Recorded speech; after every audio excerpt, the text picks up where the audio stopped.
Iran ने स्पष्ट कर दिया है कि यह जंग अभी खत्म नहीं हुई है। डोनाल्ड ट्रंप पूरी तरह से डर गए हैं और यह फेक न्यूज है कि अमेरिका और ईरान के बीच में बातचीत हो रही है। सबसे बड़ी बात, ईरान ने अपने इरादों का सबूत दिया जब उसने अमेरिका और इस्राएल पर अपने हमले की 77वीं लहर की घोषणा की। आपके स्क्रीन पर दोस्तों यह है IRGC का दिया गया एक वीडियो जिसमें वो इस बात का ऐलान कर रहा है कि हमने अमेरिका पर अपनी 77th अटैक जो है वो शुरू कर दी है। यह हमले की 77वीं लहर। सरासर फेक न्यूज कि हम अमेरिका के साथ बातचीत कर रहे हैं। हकीकत यह है कि डोनाल्ड ट्रंप बुरी तरह से डर गए हैं। हकीकत यह है कि खाड़ी देश डर गए हैं। हकीकत यह है कि इजराइल के मिसाइल डिफेंस सिस्टम्स खत्म हो रहे हैं और उसी के चलते यह सब किया जा रहा है। सबसे पहले मैं आपको दिखलाना चाहता हूं कि किस तरह से ईरान ने लॉन्च की अपनी 77th wave of attacks.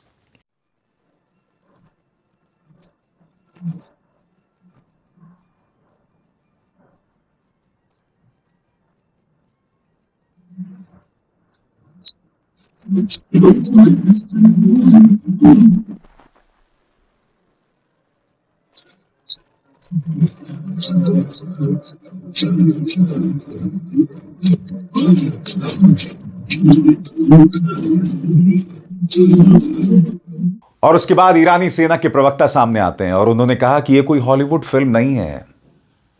America को अपने किए की कीमत चुकानी पड़ेगी। इतनी आसानी से आप नहीं बचने वाले हैं। सुनिए क्या कहा गया। बिस्मिल्लाहिर्रहमानिर्रहीम।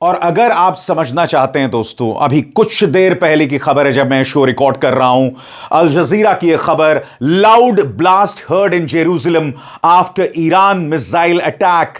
सरल शब्दों में कहा जाए तो इस वक्त ईरान इस्राएल पर अपने हमले जारी रख रहा है और उसके नाराजगी की वजह आपको समझनी पड़ेगी। ईरान कह रहा है कि एक तरफ आप युद्ध विराम का ऐलान करते हैं और दूसरी तरफ हमारे परमाणु वैज्ञानिकों को मार रहे हैं।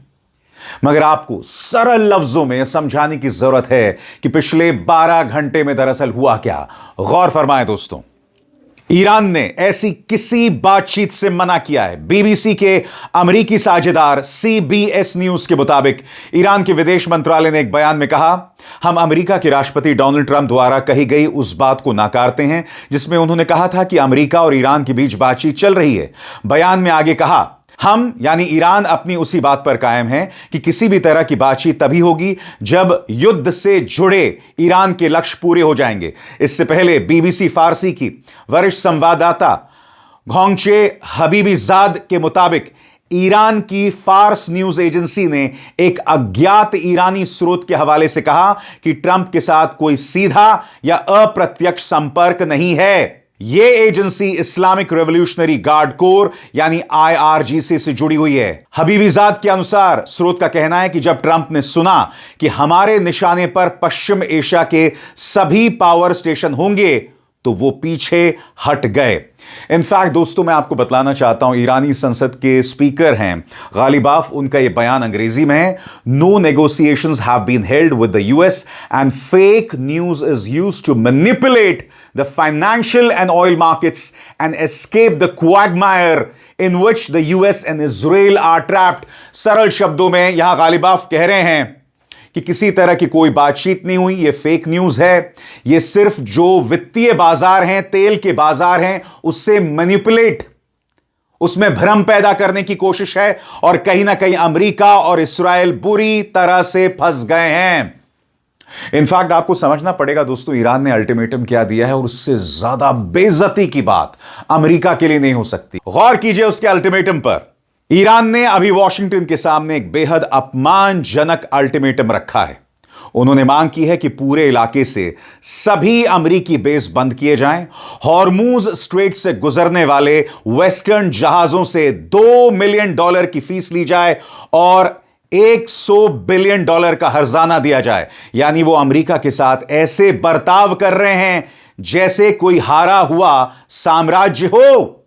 दोस्तों, ये जो बात गालिबाफ ने कही, उनके स्पीकर ने कही कि इसके पीछे वित्तीय बाजार है, इसके पीछे शेयर बाजार है, तेल के मार्केट्स हैं, ये बात सिर्फ ईरान नहीं कह रहा है। CNN, एक अमेरिकी न्यूज एजेंसी, वो डोनाल्ड ट्रंप को टैको कह रहे हैं, TACO, Trump always chickens out. सरल शब्दों में, ट्रंप हमेशा यू टर्न ले लेते हैं और हर मुद्दे पर वो जो कहते हैं उसके बिल्कुल उलट कहते हैं। मैं आपको बताना चाहता हूं कि जो बात ईरानी नेता गालिबाफ कह रहे हैं, वही बात CNN की इस रिपोर्ट में सामने आया है, जिसमें CNN कहता है ट्रंप के आलोचक इसे उनका नया टाको कह रहे हैं, यानी Trump always chickens out, Trump हमेशा पीछे हट जाते हैं। इसे साबित करना आसान नहीं है, लेकिन यह फैसला ट्रंप के एक और साफ पैटर्न को दिखाता है। उनके बड़े ऐलान अक्सर शेयर बाजार के खुलने या बंद होने के टाइम के आसपास ही आते हैं। यानी कि जो बात गालिबाफ कह रहे थे कि इसका मकसद सिर्फ वित्तीय बाजार है, तेल बाजार है, उसके अलावा कुछ नहीं। अब मैं आपको बताना चाहता हूं, व्हाइट हाउस के एक जानकार ट्रंप के इस कदम के पीछे क्या लॉजिक ढूंढते हैं, उसके एक एक लफ्ज पर गौर किया जाए आपके स्क्रीन पर। ट्रंप शायद ज्यादा देर तक आर्थिक दर्द झेलने को तैयार नहीं। द हिल के व्हाइट हाउस कॉलमनिस्ट नाइल स्टेनेज ने कहा है कि ट्रंप अब किसी तरह इस हालात से बाहर निकलने का रास्ता ढूंढ रहे हैं। उन्होंने अल जजीरा से कहा कि यह एक ऐसी जंग है जो शुरू से ही देश के अंदर पॉपुलर नहीं रही, और जैसे जैसे समय बीत रहा है, तेल की कीमतें बढ़ने से अमेरिका पर आर्थिक दबाव भी बढ़ रहा है, जिससे आम लोगों के लिए पेट्रोल भरवाना भी महंगा होता जा रहा है। इससे लोगों पर असर पड़ रहा है, और मुझे नहीं लगता कि डोनाल्ड ट्रंप इतनी आर्थिक मार या उसके राजनीतिक असर को ज्यादा समय तक झेलने को तैयार हैं। यह बात स्टेनेज ने कही। इस बात पर कि क्या ट्रंप बस समय खरीद रहे हैं ताकि और सैन्य ताकत क्षेत्र में पहुंच सके, स्टेनेज ने कहा कि यह मुमकिन है कि राष्ट्रपति की बातें सिर्फ एक ब्लफ हो या फिर अचानक से कोई नई दिशा में बड़ा बदलाव आने वाला हो। उन्होंने यह भी बताया कि इस इलाके में अतिरिक्त अमेरिकी मरीन के आने का समय उसी दिन के आसपास है जब ट्रंप की नई बढ़ी हुई डेडलाइन शुक्रवार को खत्म होने वाली है। तो इन दोनों चीजों का टाइमिंग इतना मेल खाना जरूर शक पैदा करता है। ईरान क्यों मना कर रहा है? यहां जो उनके कॉलमनिस्ट कह रहे हैं उस पर गौर फरमाइए। दो चीजें हो सकती हैं, एक तो शेयर बाजार से फायदा उठाना, दूसरा 5 दिन बाद हो सकता है अमेरिकी सैनिक जमीन पर उतरें। मैं आपको बार बार बता रहा हूं दोस्तों, USS ट्रिपोली में सवार हैं 2500 मरीन्स। इसके अलावा 82nd एयरबोर्न डिवीजन वो बढ़ रहा है ईरान की तरफ, उसकी तैयारी चल रही है। कम से कम 5 से 6 हजार सैनिक हो सकता है खाड़ग द्वीप के सामने उतर जाएं, जमीन पर उतर जाएं। ट्रंप ने जो 5 दिन की मोहलत दी है, इसके पीछे जमीनी जंग की तैयारी भी हो सकती है। इस बात को नजरअंदाज नहीं किया जा सकता, मगर यह भी हकीकत है दोस्तों कि खाड़ी देश लगातार डोनाल्ड ट्रंप पर दबाव बढ़ा रहे हैं कि बंद कीजिए इस युद्ध को। जी हां, समानांतर तौर पर दोस्तों एक और चीज हो रही है। बार बार यह बात सामने उभर कर आ रही है कि पाकिस्तान इसमें मध्यस्थता कर रहा है। खबर यह भी आ रही है कि पाकिस्तान के अंदर अब अमेरिकी वार्ताकार और ईरानी वार्ताकार मिलेंगे। शहबाज शरीफ ने बाकायदा यह संदेश भी जारी किया है। उन्होंने कहा है कि मैंने मसूद पेजिश्कियां से बात कर ली है। यह बात आपको अटपटी नहीं लगती? यह वो पाकिस्तान है जो डोनाल्ड ट्रंप को नोबेल शांति पुरस्कार देना चाहता है। यह वो पाकिस्तान है जो अमेरिका और इस्राएल का पिछलग्गू है, और आज की तारीख में वो देश जो आतंकवाद को जरिया बनाता है भारत पर टारगेट करने के लिए, वो मध्यस्थ या वो मीडिएटर बन रहा है। हमारे विदेश मंत्री एस जयशंकर, माननीय लेजर आइज ने क्या कहा था? एस जयशंकर ने यही तो कहा था ना कि दुनिया जो भी फैसला करती है, अमेरिका जो भी फैसला करता है, वो पहले भारत से बातचीत करता है, और यहां पाकिस्तान मध्यस्थता कर रही है। ऐसा क्यों हो रहा आपको समझना पड़ेगा दोस्तों। भारत इसमें अहम किरदार निभा सकता था, मगर जब सुप्रीम लीडर खामेनी की मौत हुई थी तो प्रधानमंत्री खामोश रहे। जब ईरान के अंदर छोटे छोटे बच्चों को अमेरिका और इस्राइल मार रहा था, उनके स्कूल्स, स्टेडियम्स, अस्पतालों पर बमबारी कर रहा था, तो प्रधानमंत्री खामोश रहे। ईरान लगातार यह देख रहा है। और यहां पर एक देश जो आतंकवाद को जरिया बनाता है अपनी पॉलिसी का, वो यहां पर किरदार निभा रहा है। कांग्रेस ने इस मुद्दे पर करारा प्रहार किया है। कांग्रेस क्या कह रही है मैं आपको बताता हूं। कांग्रेस कहती है, रिपोर्ट्स के मुताबिक मिस्र, तुर्की और पाकिस्तान जैसे देश अमेरिका और ईरान के बीच तनाव कम करने में मदद कर रहे हैं। सोचो, पाकिस्तान जैसे एक टेरर स्टेट को ट्रंप ईरान क्राइसिस में इतना अहम रोल मिल रहा है, लेकिन इन सब में भारत कहां है? इस हाई स्टेक्स टेबल पर हमारी जगह क्यों नहीं है? हम तो सिर्फ धुरंधर देख रहे हैं और धुरंधर के झूठ को फॉरेन पॉलिसी बनाकर पेश कर रहे हैं। सुनिए सुप्रिया सुनेत क्या कह रही हैं। According to reports, countries like Egypt, Turkey, and even Pakistan are helping diffuse the tension between America and Iran. In fact, it seems that Pakistan is the new go-to as Trump's conflict and tension with Iran escalates. According to these reports, Egypt, Turkey, and Pakistan have had multiple rounds of talks with Witkoff, who is the US Special Envoy to the Middle East, and of course, Kushner, who's Trump's son-in-law. But where is India amidst this all? Why don't we have a seat at that high stakes table? Or are we too busy promoting a propaganda movie like Dhurendra or making reels with red laser eyes? To be a part of the conversations that truly matter, to be a part of the conversations that are reshaping the global order all around us. If this is not an abject failure and collapse of our foreign policy, then I wonder what is. And Mr. Modi, you will have to answer that why is India not a part of these conversations and a terror haven, a terror state like Pakistan is? Because this is truly unacceptable. स्वतंत्र और आजाद पत्रकारिता का समर्थन कीजिए, सच में मेरा साथी बनिए। बहुत आसान है दोस्तों, इस ज्वाइन बटन को दबाइए और आपके सामने आएंगे ये 3 विकल्प, इनमें से एक चुनिए और सच के इस सफर में मेरा साथी बनिए। कांग्रेस ने बहुत ही उग्र तरीके से प्रधानमंत्री नरेंद्र मोदी पर प्रहार किया है। पवन खेरा ने एक प्रेस कॉन्फ्रेंस की और उन्होंने कहा कि दुनिया भर में जाके खी करना, हंसना, इससे देश का नाम रोशन नहीं हो रहा है। प्रधानमंत्री नरेंद्र मोदी शर्मिंदगी का सबब बन गए हैं, ऐसा पवन खेरा कह रहे हैं। देखिए किस करारे अंदाज में पवन खेरा ने प्रहार किया है इस सरकार की विदेश नीति और प्रधानमंत्री नरेंद्र मोदी पर। सुना जाए। जरूरत क्या थी साहब आपको ये करने की? फादरलैंड, मदरलैंड, वाहियात बात, मजाक भी ऐसा कि वाहियात मजाक, ये खी करके आप घूमते फिरते हैं पूरे विश्व में, लोग हंसते हैं आप पर। आपको आभास है कि आपकी क्या छवि बन गई है पूरे विश्व में, और ये छवि आपकी नहीं, माफ कीजिएगा, देश की खराब कर रहे हैं आप। ये खीसे निपोर कर विदेशों में जा जाकर लोगों से गले जबरदस्ती मिल मिलकर क्या हासिल किया साहब आपने? आपको समझना पड़ेगा दोस्तों कि यहां कई पेचीदगियां बन गई हैं। भारत के लिए मुश्किल बात यह है कि भारत का जो एक दर्जा, एक हैसियत होती थी, हर गुजरते दिन के साथ वो धराशायी हो रही है। ईरान हमारे बरसों का साथी हुआ करता था, मगर सबसे पहले अमेरिका के डर से इस सरकार ने चाबहार बंदरगाह परियोजना पर रोक लगा दी। फिर ईरान से तेल खरीदना बंद कर दिया। ईरान से क्या, रूस से भी पहले तेल खरीदना बंद कर दिया।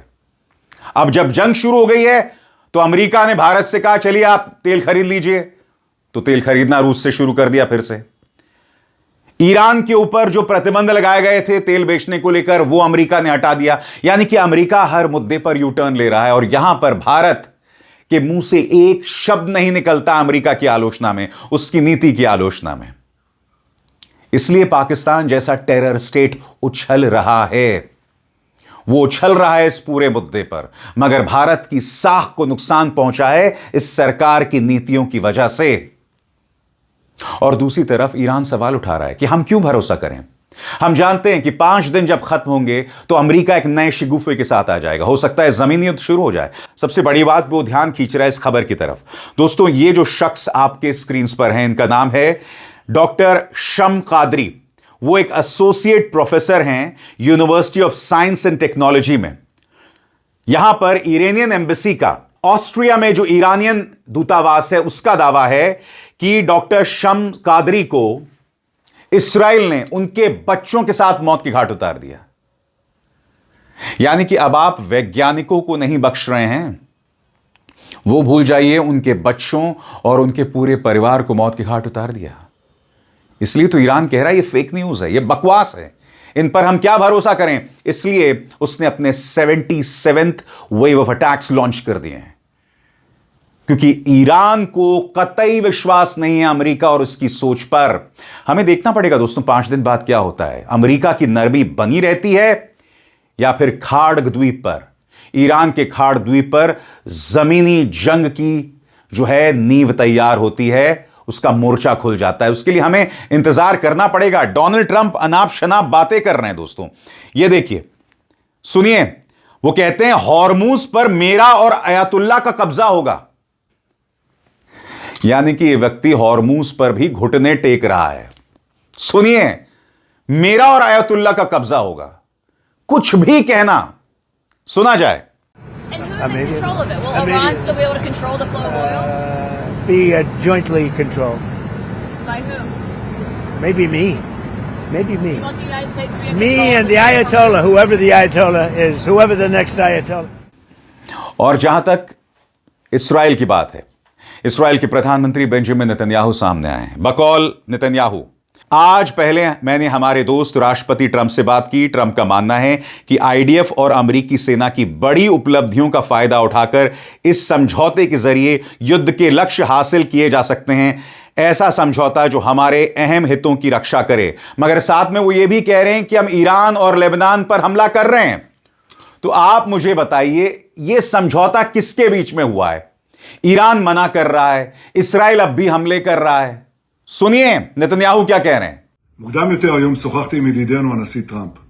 הנשיא טראמפ מאמין שיש סיכוי למנף את ההישגים הכבירים של צה"ל וצבא ארצות הברית כדי לממש את יעדי המלחמה בהסכם, הסכם שישמור על האינטרסים החיוניים שלנו. במקביל, אנחנו ממשיכים לתקוף גם באיראן וגם בלבנון. אנחנו קודשים את תוכנית הטילים ותוכנית הגרעין עד דק וממשיכים לפגוע קשות בחיזבאללה. רק לפני ימים אחדים חיסלנו עוד 2 מדעני גרעין, והיד עוד נטויה. אנחנו נשמור על האינטרסים החיוניים שלנו בכל מצב. और डोनाल्ड ट्रंप, मैं नहीं जानता हूं कि किस ब्रह्मांड में, किस यूनिवर्स में है।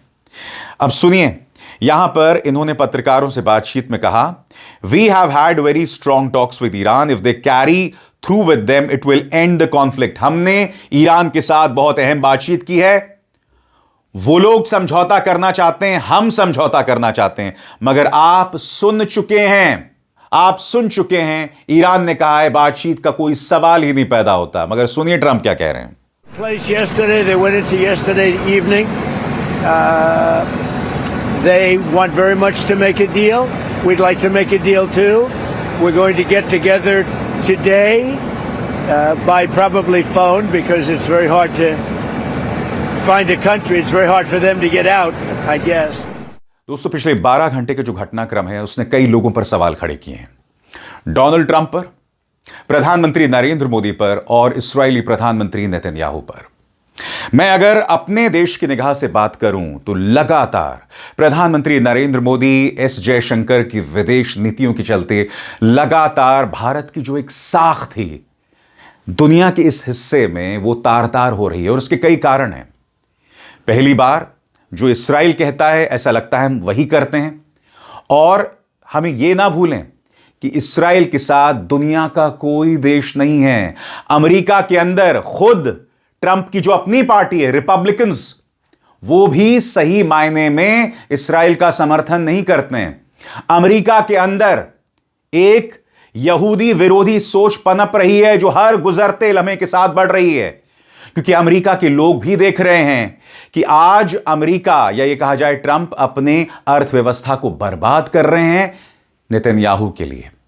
और नेतन्याहू खुद इस्राएल के अंदर बहुत ज्यादा लोकप्रिय नहीं है। आज अगर चुनाव होंगे तो वो हार सकते हैं, मगर वो ये तमाम खुराफात कर रहे हैं ताकि चुनाव जीत सकें।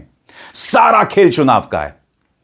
और ऐसे में यह सवाल प्रधानमंत्री नरेंद्र मोदी से पूछा जाना चाहिए कि आप इतिहास में कैसे शख्स के तौर पर दर्ज होना चाहते हैं जो इस समय अपनी रीढ़ को सीधा रखते और अमेरिका और इस्राइल को आईना दिखाते कि जुल्म को बंद करो, या फिर आप अमेरिका और इस्राइल के पीछे पीछे चलते रहे और आपने अपनी साख को कमजोर किया और इस पूरे इलाके में पाकिस्तान के कद को बढ़ा दिया।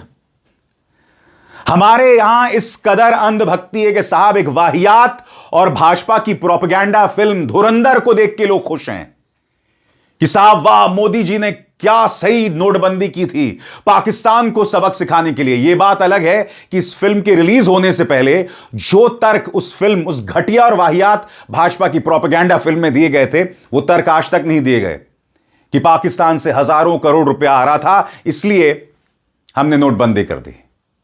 यानी साहब कुछ भी कहना। मैं फिर कहना चाहता हूं, गौर कीजिए आप लोग क्या कर रहे हैं। आप लगातार अंतर्राष्ट्रीय तौर पर मेरे देश की छवि को नुकसान पहुंचा रहे हैं और कोई भी देशभक्त इसे बर्दाश्त नहीं करेगा। अब इसार शर्मा को दीजिए इजाजत। नमस्कार।